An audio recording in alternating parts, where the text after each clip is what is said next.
तो आप सभी का स्वागत है मेरे सभी प्यारे विद्यार्थियों का। आज गणित की पहली कक्षा यानी कि हमारी जो पहली क्लास है, जो सबसे पहली पहली जिसमें कि जो बेसिक है गणित का, उसके लिए आज ये पहली क्लास लेके आया हूं मैं, जिसमें कि गणित के जो बेसिक टर्म्स हैं उस पर चर्चा करेंगे। और जितने भी हमारे शुरुआती बच्चे हैं या गणित बिल्कुल शुरू कर रहे हैं जीरो लेवल से, उनके लिए सबसे महत्वपूर्ण क्लास है। तो जो बच्चे शुरू कर रहे हैं उनके लिए किस चीज की जरूरत है, क्या उन्हें करना चाहिए, क्या उन्हें पढ़ना चाहिए गणित में, ताकि वो गणित को समझ सकें। बेसिकली गणित जो होती है वो छोटी छोटी चीजों से जाके बनती है। अगर हम उसके छोटे छोटे टर्म्स को समझ सकते हैं तो हम बड़े से बड़े सवालों को बहुत आसान तरीके से हल कर सकते हैं। उसके लिए क्या चीजें पढ़ना जरूरी है, आज हम वही डिस्कस करने वाले हैं। तो देखिए, सबसे पहली जो चीज होती है गणित में वो होती है संख्याएं। संख्याएं कितने प्रकार की होती हैं, उसमें कौन कौन सी संख्याएं आती हैं, क्या उसके उदाहरण हैं, ये देखते हैं। तो सब संख्याओं में सबसे पहली जो संख्या है वो है प्राकृतिक संख्या, मतलब नेचुरल नंबर। अब इनका नाम है नेचुरल यानी कि प्राकृतिक। तो इन संख्याओं का जो इन्वेंशन हुआ या उद्गम हुआ वो कैसे हुआ होगा, सोचने वाली बात है। जब मानव सभ्यता में चीजों के गिनने की प्रवृत्ति आई तो उन्हें पता नहीं था कि मतलब ये चीजें कितनी हैं। तो शुरुआत कहां से करेंगे, हम किसी भी चीज की गिनती कहां से शुरू करते हैं, एक से।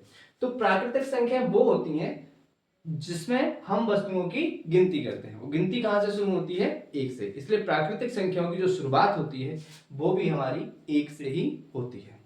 यानी कि हम इसकी डेफिनेशन या परिभाषा समझें तो हम कह सकते हैं कि प्राकृतिक संख्या वे संख्या होती हैं जिसका उपयोग वस्तुओं की गिनती करने में करते हैं और इनकी शुरुआत एक से होती है। एक, दो, तीन, चार, पांच, और ये कहां तक जाती हैं, अनंत तक जाती हैं।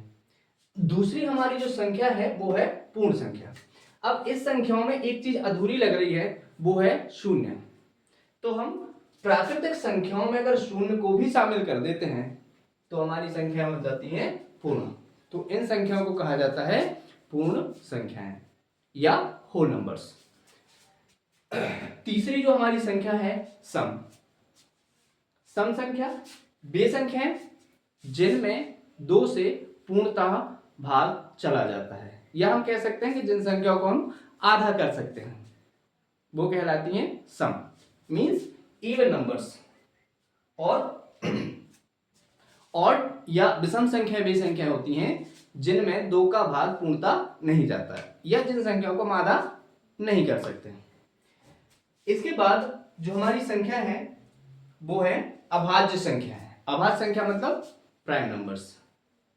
अभाज्य संख्याओं का बहुत महत्वपूर्ण योगदान होता है हमारे गणित में, क्योंकि जब भी कोई संख्या देखने में हमें ऐसा लगता है कि ये किस संख्या से भाज्य होगी या हमें पता नहीं चल रहा होता है, तब जाके हमें ट्राई करना होता है, प्रयास करना होता है अभाज्य संख्याओं से काट कर।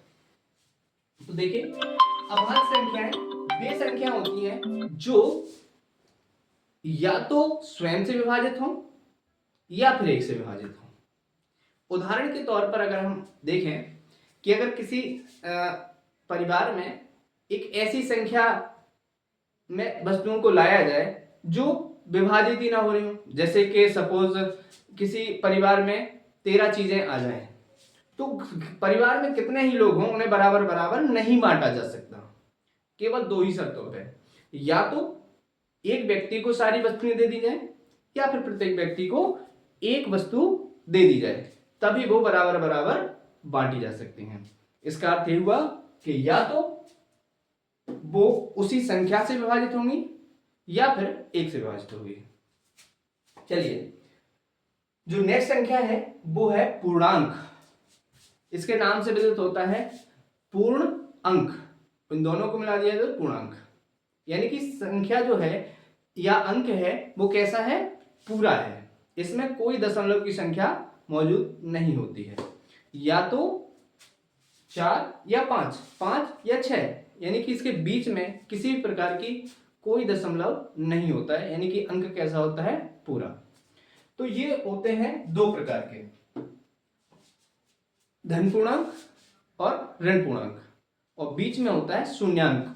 तो जब हम संख्या रेखा पर किसी संख्या को प्रदर्शित करते हैं तो इसके लेफ्ट साइड में जो एक्स अक्ष पे दर्शाते हैं, तो शून्यांक के लेफ्ट में या बाएं पक्ष में हम ऋणात्मक पूर्णांक को दर्शाते हैं और दाएं ओर धनात्मक पूर्णांकों को दर्शाया जाता है। इसके बाद हमारी संख्या आती है सह अभाज्य संख्या।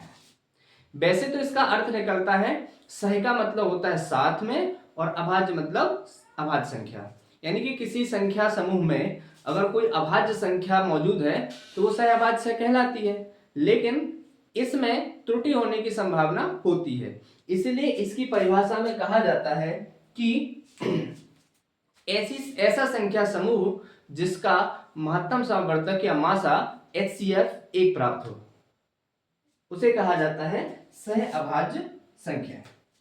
ठीक है। अच्छा, एक चीज यहाँ पे थोड़ी सी छूट गई है। अभाज्य संख्याएं 1 से लेकर 100 तक जिनकी संख्याएं 25 होती हैं, वो क्रमशः इस तरीके से हैं, 2, 3, 5, 7, 11, 13, 17, 19 और इस तरीके से आगे और कुल 25 संख्या होती हैं। और एक खास बात जो नोट करने योग्य बात है वो ये है कि सबसे छोटी अभाज्य संख्या और एकमात्र सम संख्या वो है 2, क्योंकि 2 एकमात्र ऐसी सम संख्या है जो अभाज्य है। इसके अलावा कोई भी सम संख्या अभाज्य आपको नहीं मिल सकती। तो ये सहअभाज्य संख्या है। और आज की क्लास में इतना ही। अगली क्लास में हम फिर से हाजिर होंगे आपके सामने एक इंपॉर्टेंट टॉपिक लेके, जिसका नाम है रेशनल नंबर या परिमेय संख्याएं। तब तक के लिए नमस्कार, थैंक यू।